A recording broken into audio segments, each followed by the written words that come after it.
আসসালামু আলাইকুম রহমতুল্লাহ। প্রিয় সপ্তম শ্রেণীর শিক্ষার্থী বন্ধুরা, গত ভিডিও ক্লাস পর্যন্ত আমরা মূলত আলোচনা করে শেষ করেছিলাম তোমাদের ইংলিশ পাঠ্য বইয়ের ইউনিট 3 এর আগ পর্যন্ত। সো আজকের এই ভিডিওতে আমরা ইউনিট 4 যেটা রয়েছে সম্পূর্ণ নতুন একটা ইউনিট, এই ইউনিটটা আমরা শুরু করতে যাচ্ছি। সো এই ইউনিটের মূল টাইটেলটা হচ্ছে আমাদের people who make a difference. People who make a difference, এর অর্থ হচ্ছে জনগণ যারা একটা ভিন্নতা তৈরি করে। ঠিক আছে, সো এই ইউনিটটা কিন্তু অনেক ইন্টারেস্টিং। সো বন্ধুরা, চলো বেশি কথা না বাড়িয়ে আমরা আমাদের ভিডিওর মূল আলোচনা শুরু করে দিব। তবে ভিডিওটি শুরু করার আগে বরাবরের মতো তোমাদের কাছে একটা ছোট্ট রিকোয়েস্ট থাকবে, যদি আমাদের চ্যানেলে কোনো ভিডিও তোমার কাছে কোনো রকম হেল্পফুল মনে হয় তাহলে অবশ্যই আমাদের চ্যানেলটিকে সাবস্ক্রাইব করে দিবে। সো চলো এবার আমরা একটু সামনে এগাই। ফার্স্টেই প্রতিবারের মতো রয়েছে লার্নিং আউটকাম। আউটকাম মানে কি ইতিমধ্যে তো আশা করি তোমরা জেনে গেছো। আউটকাম মানে হচ্ছে ফলাফল। After we have studied this unit, এই ইউনিটটা পড়ে শেষ করার পর we will be able to, আমরা সক্ষম হব আস্ক অ্যান্ড আনসার কোয়েশন, আমরা প্রশ্ন করতে এবং প্রশ্নের উত্তর দিতে, রিড অ্যান্ড আন্ডারস্ট্যান্ড টেক্সট, অর্থাৎ পড়তে এবং কোনো একটা পাঠ্যসূচি পাঠ্য বুঝতে আমরা সক্ষম হব।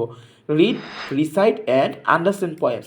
রিসাইট মানে হচ্ছে এই যে রিসাইট যে রয়েছে, রিসাইট মানে হচ্ছে আবৃত্তি করা, অর্থাৎ পড়তে পারবো, আবৃত্তি করতে পারবো এবং বুঝতে পারবো একটা পয়েম সম্পর্কে বা কবিতা সম্পর্কে। Participate in a dialogues and conversation, অর্থাৎ আমরা কথোপকথন বা কনভারসেশন বা ডায়ালগ যেগুলো রয়েছে সেগুলোতে আমরা অংশগ্রহণ করতে পারবো। পার্টিসিপেট শব্দের অর্থ হচ্ছে অংশগ্রহণ করা। Talk about people, places and events, আমরা মানুষ সম্পর্কে কথা বলতে পারবো, জায়গা সম্পর্কে কথা বলতে পারবো এবং বিভিন্ন ইভেন্ট যেগুলো রয়েছে বা অনুষ্ঠান রয়েছে সেগুলো সম্পর্কে কিন্তু আমরা কথা বলতে পারবো। রিড অ্যান্ড রাইট লেটার্স, আমরা বর্ণ কিন্তু লিখতে পারবো এবং পড়তে পারবো। Right paragraphs and short composition, আমরা ছোটো প্যারাগ্রাফ এবং ছোটো কম্পোজিশন বা রচনা যেগুলো রয়েছে সেগুলো কিন্তু আমরা লিখতে পারবো। সো বন্ধুরা, চলো একটু সামনে আগে আমরা ফার্স্টে আমরা পড়বো হচ্ছে লেসন 1। এটার নামটা হচ্ছে এ টিচার, মানে একজন শিক্ষক। মূলত এটা একজন শিক্ষিকাকে নিয়ে মূলত আমরা পড়বো, যার নাম হচ্ছে মিস শাহানা। সো আস্তে আস্তে আমরা এগুলো নিয়ে জানতে পারবো। ফার্স্টে তোমাদের এখানে একটা কিওয়ার্ড রয়েছে, কিওয়ার্ডটা হচ্ছে ট্রেন্ড। ট্রেন্ড মানে তো জানোই, প্রশিক্ষণ দেওয়া হয়েছে এরকম করে একজন মানুষকে বোঝাচ্ছে আর কি। সো ফার্স্ট এরপর দেখো কি বলা হয়েছে অ্যাক্টিভিটি এতে, look at the picture and discuss in group what is happening in each picture. প্রতিটা পিকচারে আসলে কী ঘটছে সেগুলো নিয়ে তোমাদের গ্রুপে আলোচনা করতে বলা হয়েছে। সো এটা আসলে আমরা দেখবো আস্তে আস্তে। এবং বি নাম্বার অ্যাক্টিভিটিতে বলা হয়েছিল যে তোমার টিচার তোমাকে একটা সিডি শোনাবে মিস শাহানা সম্পর্কে, এবং এই সিডিটা শোনার পর তোমরা নিচে কোশ্চেন করে উত্তর দিবা। সো সবগুলো উত্তরই আমি তোমাদের জন্য রেডি করে রেখেছি, চলো আমরা একটু দেখি। সো ফার্স্টে যেই জিনিসটা আসতেছে আমাদের, ফার্স্টে আমাদের যে জিনিসটা আসতেছে একটু খেয়াল করো। আমাদের এখানে আমি একটু সময় নিচ্ছি। আচ্ছা, এই যে অ্যাক্টিভিটি এ যেটা রয়েছে, look at the picture and discuss in groups what is happening in each picture, প্রতিটা পিকচারে কী ঘটতেছে এটা তোমাদেরকে একটু গ্রুপে আলোচনা করতে বলা হয়েছে। দেখো ফার্স্ট যিনি ছিলেন স্টুডেন্ট 1, সে বলতেছে friend what is happening in first picture, প্রথম পিকচার কী ঘটতেছে। তখন দ্বিতীয়জন বলতেছে miss Shahana Hud sorry miss Shahana Huda is coming to school holding an umbrella over her head, মানে মিস শাহানা হুদা যিনি ছিলেন তিনি একটা ছাতা হাতে ধরে তিনি স্কুলে আসতেছিলেন। But what is happening in the second picture, মানে দ্বিতীয় ছবিতে কী করতেছে। Two boys are giving salam to their madam miss Shahana হুদা, মানে দুইজন ছেলে তাদের যে টিচার রয়েছে মিস শাহানা হুদা তাকে সালাম দিতেছে। ঠিক আছে, সো এই দুটো পিকচার আশা করি তোমরা বুঝতে পেরেছো। সো এবার যদি আমরা আরেকটু যাই, আমি খুবই দুঃখিত, ঝামেলা করতেছে। আচ্ছা, সো এবার দেখো কী বলা হয়েছে, টু বয়েজ এ তো বললামই, but what is happening in the third picture, অর্থাৎ তৃতীয় ছবিটা রয়েছে সেখানে কী করতেছে। A boy and two girls are giving salam to their madam, মানে একজন ছেলে এবং দুজন বালিকা মূলত তাদের ম্যাডামকে সালাম দিতেছিল miss Shahana Huda on her way to school, যখন মিস শাহানা হুদা তার স্কুলে যাচ্ছিলেন। But what is happening in the fourth picture, 4 number পিকচারটা এখানে দেখা যাচ্ছে না যে এখানে, এটা হচ্ছে মূলত 4 নম্বর পিকচারটা। ঠিক আছে, so there three girls are playing in the playground of the school, মানে তিনজন বালিকায় তাদের বিদ্যালয় মাঠে খেলা করতেছিল। Thanks you all present here. ঠিক আছে, সো এরপর যেটা সিডিটা রয়েছে, সিডিটা আসলে কোনো স্কুলে শোনানো হয়ে থাকে না, সিডিটা আমি একটু বলছি তোমাদের জন্য, তোমরা এখান থেকে একটু একটু মনোযোগ দিয়ে শুনবা। সিডিটার মধ্যে আসলে বলা হয়েছিল যে I was a student in the class.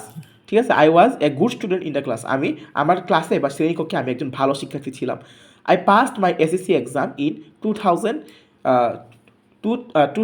মানে আমি 2000 সালের দিকে আমি এসএসসি এক্সাম পাস করেছিলাম অ্যান্ড মাই এইচএসসি ইন 2002 এবং আমি এইচএসসি পাস করেছিলাম 2002-এ। ইন বোথ দ্য এক্সাম মানে এই দুইটা এক্সামের মধ্যেই আই গট জিপিএ 4.5, আমি জিপিএ 4.5 পেয়েছিলাম। Then while at college I got married in 2003, এবং যখনই আমি 2003 সালে আমি কলেজে ভর্তি হই তখনই আমার বিয়ে হয়ে যায়। Mary's could not stop my study, বিয়ে আমাকে থামাতে পারেনি। I did my BA in 2005 with GPA 4, এবং আমি আমার বিএটা যেটা ছিল বিএ ডিগ্রিটা আমি সম্পূর্ণ করলাম 2005 সালে জিপিএ 5 পাওয়ার মাধ্যমে। Our daughter Sumi was born in 2007, আমাদের যে কন্যা সন্তান রয়েছে যার নাম হচ্ছে সুমি, সে 2007 সালে জন্মগ্রহণ করেছে। I was just at home, আমি আমার বাড়িতে ছিলাম ফর 1 ইয়ার, 1 বছরের জন্য, and took care of my daughter, এবং আমি আমার কন্যা সন্তানকে যত্ন নিলাম। Then I train for 1 year to become a teacher, এবং তারপর আমি 1 বছর প্রশিক্ষণ নিলাম একজন টিচার হওয়ার জন্য। My husband did not like it, আমার স্বামী যিনি ছিলেন তিনি এটা পছন্দ করতেন না। He wanted me two work in an office with a better salary, আমার স্বামী সবসময় চাইতেন যে আমি একটা অফিসে কাজ করি একটা ভালো বেতনের মাধ্যমে।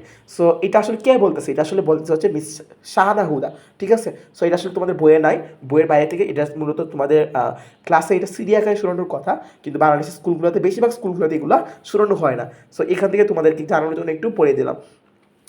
সো এরপর যেটা রয়েছে 1 নম্বর, আমাদের এখানে কিছু টিক দ্য বেস্ট আনসার রয়েছে বা মাল্টিপল চয়েস কোয়েশ্চেন রয়েছে, সেখান থেকে আমাদের একটু উত্তরগুলো একটু দেখে নিই। ফার্স্টে রয়েছে miss Shahada Huda passed her SSC exam in, মানে তিনি কত সালে এসএসসি এক্সাম পাস করেছিলেন, তিনি কিন্তু 2000-এ তার এসএসসি এক্সাম পাস করেছিলেন। She passed her HSC exam in 2002, তাই না? এই যে এটা হবে তোমাদের উত্তর। তারপর 3 নম্বরটা বলা হয়েছে সি মেরিড, তিনি বিয়ে করেছিলেন before her HSC exam, after BA exam, while she was studying Ed college, এটা হবে 3 নাম্বারটা বা সি নাম্বারটা হবে। তারপর বলা হয়েছে she got GPA 4 in her BA exam, তাই না? বিএ এক্সামের মধ্যে কিন্তু তিনি জিপিএ 4 পেয়েছিলেন, বাকিগুলোর মধ্যে তিনি কিন্তু 4.5 পেয়েছিলেন, মানে তার ডেমোশন হয়েছে আর কি। আচ্ছা, তারপর থেকে 5 নাম্বার যেটা রয়েছে সেটা কী বলা হয়েছে, she took a break of 1 year, তিনি 1 বছরের ব্রেক নিয়েছিলেন। কেন নিয়েছিলেন? To take care of her daughter, তার কন্যা সন্তানকে সেবা যত্ন করার জন্য তিনি 1 বছরের গ্যাপ নিয়েছিলেন। তারপর 6 নাম্বারটা বলা হয়েছে why did Shahana's husband want her to work in an office, কেন শাহানার হাজব্যান্ড চাইতো যে সে একটা অফিসে চাকরি করুক। বিকজ কি, কেন বলতো, যে টিচিং ওয়াজ লেস পেড, এখানে আসলে কথাটা একটু ঘুরিয়ে বলেছে, কারণ শাহানার হাজব্যান্ড কিন্তু চাইতো যে তিনি একটা ভালো বেতনে চাকরি করুক। তার মানে কি, ভালো বেতন চাকরি করা মানে কি, যারা টিচার হয় তারা অবশ্যই কম বেতন পায়, তাই না? সো এখানে এই কথাটাই বলা হয়েছে যে টিচিং ওয়াজ লেস পেইড, মানে খুবই কম টাকার বেতন, ঠিক আছে। পেইড মানে হচ্ছে বেতন এবং লেস মানে হচ্ছে কম, অনেক কম, ঠিক আছে। সো আশা করি এই ভিডিওটা বুঝতে পেরেছো এবং এই ভিডিওটা তোমাদের কাছে হেল্পফুল হবে।